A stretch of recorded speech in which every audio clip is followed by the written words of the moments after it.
Bismillahirrahmanirrahim. Assalamualaikum warahmatullahi wabarakatuh. Alhamdulillahirabbil alamin. Hadana lihadza linahtadiya laula an hadana Allah.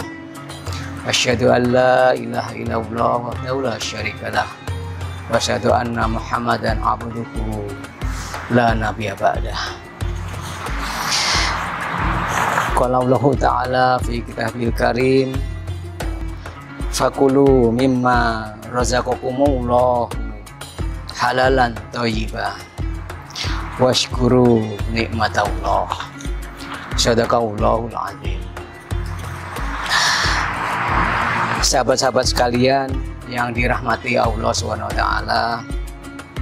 alhamdulillah pada saat ini kita insya Allah akan bertemu kembali dengan bulan suci Ramadan 1443 Hijriah, bulan yang sangat mulia dan sangat agung, bulan yang membawa kebahagiaan kepada setiap umat muslim, bulan yang sangat istimewa bagi kita karena pada saat ini adalah waktu yang terbaik untuk kita meminta rahmat Allah SWT.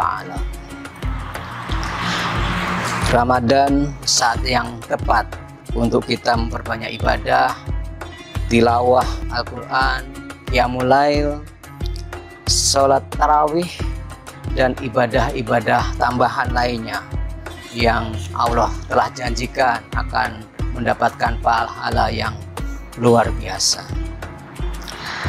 Selain itu, momen Ramadan bisa menjadi madrasah bagi kita semua, saat kita yang tepat untuk memperbaiki diri dan mengambil hikmah bahwa Ramadan akan meningkatkan spiritualisme kita, menjaga emosional kita, dan yang paling penting akan mendekatkan diri kita kepada Allah SWT. Sahabat-sahabat yang dirahmati Allah SWT, kita tentunya sangat bergembira dengan kehadiran bulan Ramadan. Sebagaimana hadis Rasulullah SAW yang menyatakan bahwa barang siapa yang bergembira dengan kehadiran bulan suci Ramadan, maka Allah SWT mengharamkan jasadnya dari api neraka. Mudah-mudahan kita menjadi bagian dari umat Muhammad Rasulullah yang bergembira atas hadirnya Ramadan ini, dan kegembiraan itu akan membawa kita mendapatkan rahmat Allah SWT. Saudara-saudara, sahabatku sekalian, namun kegembiraan kita terhadap Ramadan janganlah disalahartikan. Kita menjadi kurang cermat dalam memenuhi konsumsi kita selama bulan Ramadan. Oleh karena itu, kesempatan ini saya ingin mengajak sahabat-sahabat sekalian untuk sedikit belajar, untuk sedikit mengingat kembali perintah dan pedoman dari Allah SWT dalam hal kita mengkonsumsi. Oleh karena itu, kami beri judul materi ini dengan bijak dalam konsumsi. Sahabat-sahabat yang dirahmati Allah SWT, Ramadan seharusnya menempa kita untuk bijak dalam memenuhi kebutuhan maupun dalam berkonsumsi. Kita tahu konsumsi adalah bagian dari kehidupan dasar manusia yang harus kita penuhi. Manusia harus melakukan konsumsi untuk dapat bertahan hidup. Mengesampingkan konsumsi yang baik justru akan mempersulit kehidupan kita dan tentunya menzalimi kita kepada diri kita sendiri, yang mana itu sangat bertentangan dengan tujuan diturunkannya syariah atau maqasid syariah. Namun di sisi lain, tentunya dengan kemudahan untuk berkonsumsi yang ada pada saat ini, kita justru suka dilalaikan dalam hal melakukan konsumsi ini. Kita perlu sadari, biasanya kita dalam kenyataannya kita melakukan konsumsi yang lebih tidak biasanya atau lebih banyak pada saat kita berbuka puasa di bulan Ramadan. Kita suka kalap mata, lapar mata dan kalap dengan konsumsi pada saat kita menjalankan buka puasa. Semua barang ingin dibeli, semua yang kita inginkan ingin kita konsumsi. Inilah yang terjadi, yang mengakibatkan konsumsi kita biasanya menjadi lebih besar selama bulan Ramadan dibandingkan dengan konsumsi kita pada hari-hari biasanya di luar bulan Ramadan. Padahal pembelian yang tidak berpikir panjang atau kalap biasanya juga akan memberikan dampak yang tidak baik, baik bagi kesehatan kita karena kita makan berlebihan, juga bagi keuangan kita karena kita berperilaku konsumsi yang boros, dan pada akhirnya bagi perekonomian menyebabkan harga barang dan jasa akan naik akibat tingginya permintaan di satu sisi pasokan yang tetap ataupun menjadi terbatas. Sahabat-sahabat sekalian, berdasarkan pantauan Bank Indonesia dan Tim Pengendali Inflasi Daerah atau TPID, di bulan Ramadan ini biasanya sejumlah bahan pokok, kebutuhan bahan pokok kita yang kita konsumsi sehari-hari akan mengalami kenaikan harga akibat dari tingginya permintaan kita selama bulan Ramadan tersebut. Untuk itu kami sebagai Bank Indonesia dan juga sebagai bagian dari Tim Pengendali Inflasi Daerah menghimbau kepada kita semua, seluruh masyarakat, agar lebih bijak dalam melakukan konsumsi, bijak dalam berbelanja, dan bijak dalam menggunakan uangnya. Sahabat sekalian yang dirahmati Allah SWT, Islam mengajarkan kita untuk selalu seimbang dalam mengelola konsumsi dengan cermat untuk kebaikan kita di dunia maupun di akhirat. Allah Subhanahu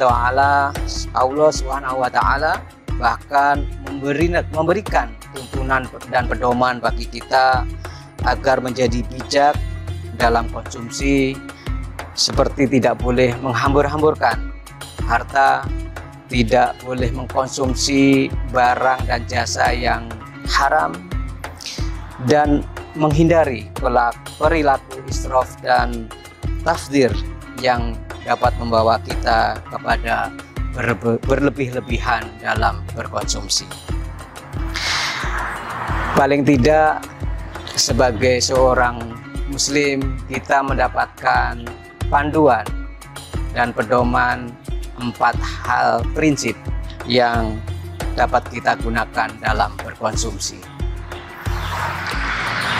Yang pertama adalah prinsip bagaimana atau perintah kepada kita agar mengkonsumsi barang yang halal dan thayyib untuk kehidupan kita, sebagaimana yang telah diperintahkan Allah Subhanahu wa Ta'ala dalam Al-Qur'an surat Al-Baqarah ayat 168,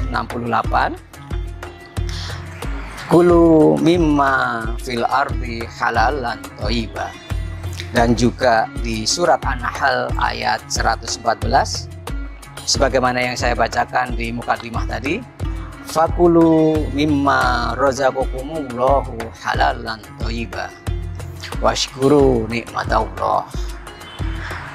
Kedua ayat tersebut dengan sangat jelas memerintahkan kita untuk senantiasa mengkonsumsi barang yang halal dan thayyib, dan senantiasa bersyukur atas nikmat yang telah diberikan Allah Subhanahu wa Ta'ala kepada kita. Sahabat-sahabat sekalian, prinsip yang kedua adalah larangan kepada kita untuk berlebih-lebihan dalam berkonsumsi atau mubazir. Perlu kita ketahui bahwa mengkonsumsi berlebihan, membuang-buang harta untuk hal-hal yang sia-sia, termasuk meniru perbuatan setan. Allah SWT memberitahukan kepada kita di surat Al-Isra ayat 26 dan 27 yang bunyinya, wa atidhal qurba haqqahu wal miskina wa ibnas sabili wala tubadziro tabdziro innal mubadzirina kanu ikhwanas syayatin wa kana syaitanu li rabbih kafuro. Dan janganlah kamu menghambur-hamburkan hartamu dengan boros. Sesungguhnya pemboros itu adalah saudara setan. Dan sesungguhnya setan itu kepada Allah SWT ingkar. Sahabat-sahabat sekalian, prinsip yang ketiga adalah kita harus menjaga keseimbangan dalam melakukan konsumsi. Kita tidak boleh juga menahan konsumsi yang wajib kita konsumsi karena akan dapat menghambat dan mengganggu kehidupan kita, tugas kita untuk menjalankan tugas kemanusiaan kita di bumi ini. Namun kita juga tidak boleh berlebih-lebihan dalam mengkonsumsi. Allah SWT juga menegaskan di surat Al-Furqan ayat 67, walladzina idza anfaqu lam yusrifu wa lam yaqturu wa kana baina dzalika qawama, yang artinya, dan orang-orang yang menginfakkan harta, mereka tidak berlebihan dan tidak pula kikir, di antaranya keduanya secara wajar. Prinsip yang keempat atau yang terakhir adalah kita harus mengetahui prioritas dalam memilih konsumsi. Kita harus cermat untuk menilai mana yang menjadi kebutuhan primer atau sekunder, dan kita juga tahu dan paham memilih yang benar-benar kita butuhkan. Kita tahu kebutuhan kita sebenarnya terbatas, sebatas kebutuhan fisik kita untuk memenuhi fisik kita untuk bisa tetap sehat, menjalankan aktivitas keseharian, dan tentunya menjalankan aktivitas kita sebagai hamba Allah Subhanahu wa Ta'ala. Namun kalau kita memenuhi kebutuhan menurut keinginan kita itu tidaklah terbatas. Oleh karena itu, kita tentunya harus bisa bijak mana yang bersifat kebutuhan dan mana yang bersifat hanya keinginan. Sahabat-sahabat yang dirahmati Allah SWT, agama kita yang memberikan panduan sangat komprehensif dan lengkap telah mengajarkan bahwa konsumsi sangat penting bagi sebuah perekonomian. Islam menganjurkan agar harta yang kita miliki tidak hanya menumpuk pada satu golongan saja, namun harta tersebut harus bisa memberikan kemanfaatan yang lebih luas. Artinya kita harus bisa mendistribusikan kepada orang lain, kepada pihak-pihak lain, sehingga aktivitas ekonomi berjalan dengan baik dan mensejahterakan seluruh umat manusia. Agama kita telah mewajibkan kita untuk melakukan konsumsi untuk kehidupan kita yang memenuhi tugas-tugas kemanusiaan kita, dan sekaligus mewajibkan kita juga untuk mendistribusikannya keluar melalui perintah zakat, infak, sedekah, dan wakaf atau kita kenal ziswaf. Saudara-saudara, sahabat kita, sahabat saya yang dimuliakan Allah SWT, demikian sekali lagi agama kita yang sangat indah ini telah membimbing kita untuk menghidupkan roda ekonomi melalui konsumsi yang bijak, dan juga menetapkan bahwa kita mengatur konsumsi dengan cermat itu juga sebuah ibadah, sebagaimana yang telah Allah perintahkan dalam Al-Quran dan juga contoh sunnah Rasulullah. Demikian, mohon maaf bila ada kekurangan. Kesempurnaan hanya milik Allah SWT, dan tentunya kekurangan, kesalahan milik saya pribadi. Wallahu muwaffiq wal hadi ila sabil rasyad. Wallahu muwaffiq aqwamit thoriq. Billahi taufiq wal hidayah. Wassalamualaikum warahmatullahi wabarakatuh.